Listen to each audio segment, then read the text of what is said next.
Tapi kenapa saya menerima Yesus? Kejadiannya ketika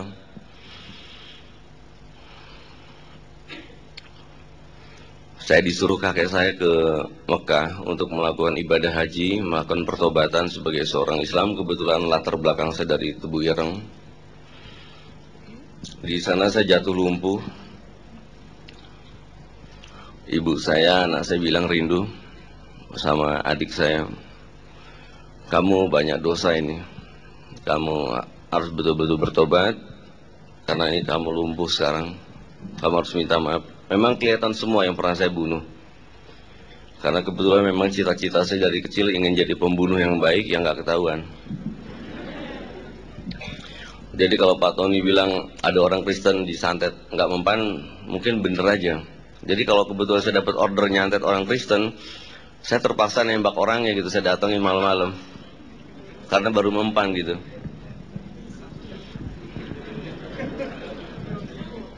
Tapi kalau saya gunakan dengan santet-santet saya memang nggak bisa, walaupun saya pakai ilmu voodoo. Karena masalahnya saya udah dibayar ya, saya harus bunuh ya saya bunuh aja gitu. Tapi waktu itu saya aman-aman aja, karena kebetulan saya dekat sekali dengan keluarga Cendana, dengan beberapa petinggi TNI maupun Polri untuk kepentingan dia, sehingga saya aman-aman aja kalau saya melakukan ulah yang nggak benar gitu. Sehingga ulah yang memalukan pernah terjadi ketika kerusuhan Mei tahun 98.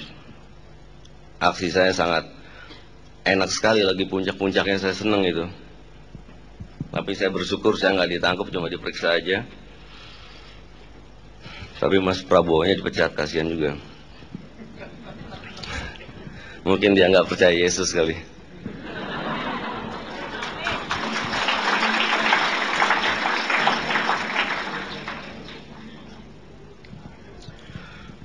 Jadi di Mekah saya lumpuh dan sebagainya. Akhirnya rombongan tiga utama yang membawa saya, keluarga ibu saya, karyawan saya melihat bahwa tangan kanan saya seperti ada yang menggandeng. Itu di kursi roda waktu saya muterin Ka'bah. Jadi semua berbisik.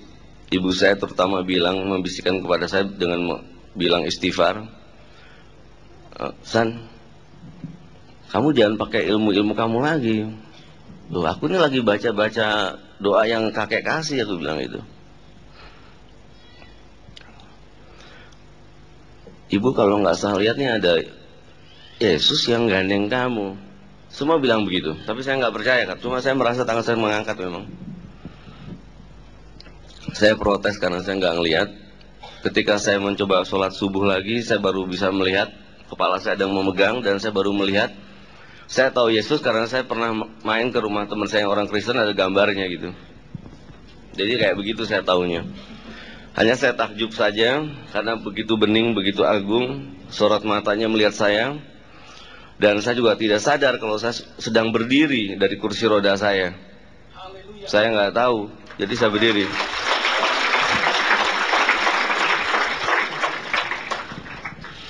Jadi saya berdiri, saya belum sadar kalau saya sudah berjalan.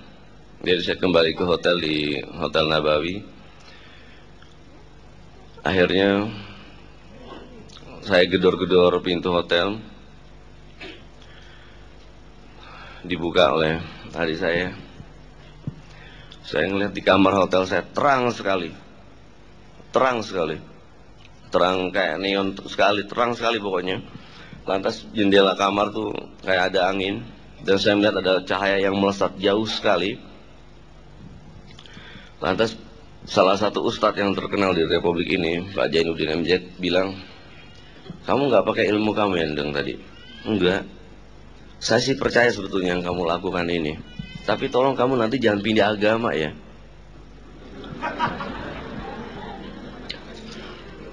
Saya bilang saya nggak akan pindah agama, tapi saya percaya Yesus seperti saya bilang pendetahan waktu itu.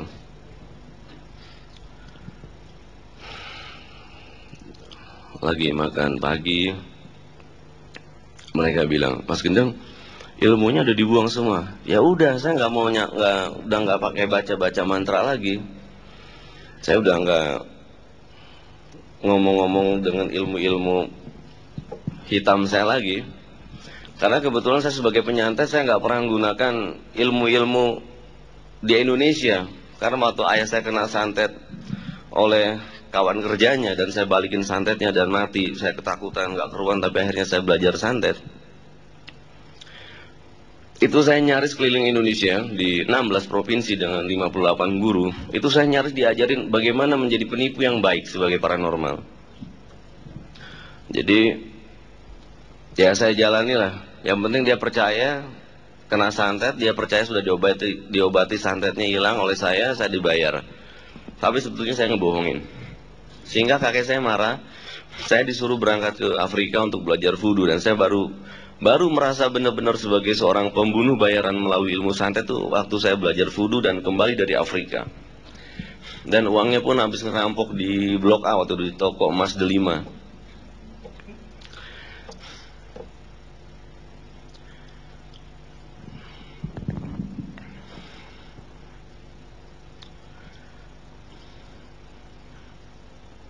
Perjalanannya berat sekali ya, saudara-saudara. Saya harus percaya Yesus dan sudah diekspos di media juga.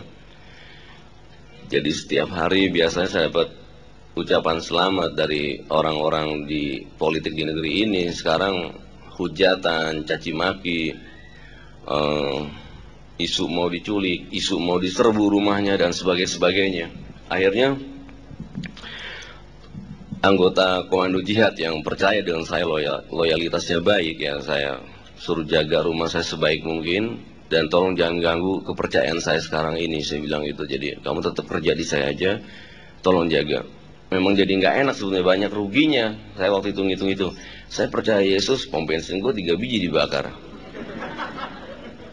Rumah saya kerampokan juga ya, nggak ada yang dilukai sih, cuma barang-barang diacak-acak aja. Saya sewot juga, mobil saya parkir hilang. Saya nggak pernah mau lapor polisi, saya pikir, karena saya tahu ini ulah teman-teman saya dulu. Tapi pendeta Gilbert juga, Pak Junifer bilang yang sabar dan harus lebih percaya bahwa Yesus akan memakai Mas Gendeng, dia bilang.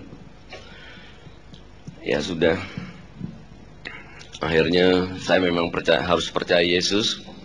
Dan doa saya juga ternyata dikabulkan oleh Yesus, rindu kembali pulang ke pangkuan saya.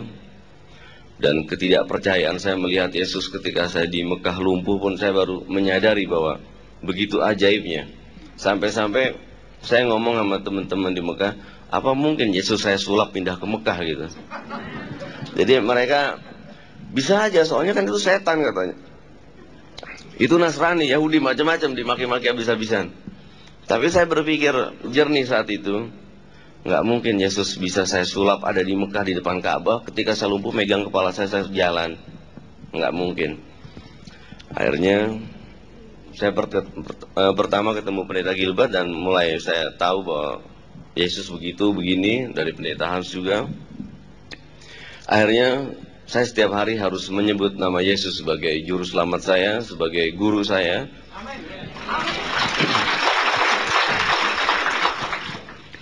Dan semua itu diikuti oleh ibu saya, juga akhirnya adik saya juga ikut. Akhirnya Rindu juga mulai baca-baca buku Kristen dan dia bilang, kalau gitu Yesus baik ya, nggak seperti teman aku bilang di Tebu Ireng katanya, Yesus tuh bohong katanya, macam-macam. Saya bilang, ayah selalu memanggil nama Yesus supaya Rindu cepat pulang dan nggak ada apa-apa. Dan memang terus Rindu pulang ke rumah, saya senang sekali. Cuma 2 minggu ini juga saya lagi sedih karena ada kelompok yang sangat kuat di Republik ini sedang mengundang saya untuk melakukan praktek voodoo lagi untuk kekuatan elit politiknya. Karena itu saya sedang tidak di Bogor, tapi di salah satu tempat di Jakarta yang saya pikir cukup aman. Saya juga minta doanya supaya saya jangan ke sana lagi karena saya memang tidak mau ke sana. Jadi anak-anak saya juga terpaksa harus dikawal lagi kayak anaknya menteri, padahal saya pikir nggak perlu, cuma saya karena trauma kejadian kemarin sangat tidak enak sekali. Karena kebetulan juga saya dulu suka nyulik-nyulik orang. Jadi ya saya terima sebagai hukuman. Mudah-mudahan nggak terjadi lagi. Saya cuma memohon sangat berat sekali dalam 2 minggu ini ya. Nggak setiap hari, Mas Gendeng udah gabung lagi, pakai ini, orang ini singkirkan. Karena waktu ikut sama keluarganya Pak Harto, Mas Gendong ini orang nggak beres, bikin sakit, bikin lumpuh, enak dapat duit saya. Lagi aman saya kan, kalau pas orang Kristen yang mau santet pejabatnya terpaksa saya tembak, saya racun. Karena kebetulan pernah juga salah satu pejabat petinggi Kristen, jadi terpaksa saya harus racun. Saya datang ke kantornya dengan dalih macam-macam, sudah diatur sedemikian rupa, ya mati-mati juga. Saya senang, yang penting saya dibayar pada saat itu. Tapi sekarang tidak saya lakukan, saudara-saudara, karena saya begitu percaya dan begitu sangat yakinnya Yesus sebagai juru selamat saya. Itu aja Pak Hans. Saya terima kasih saudara-saudara, karena kebetulan lagi rada kurang enak badan ini saya. Saya terima kasih. Selamat malam.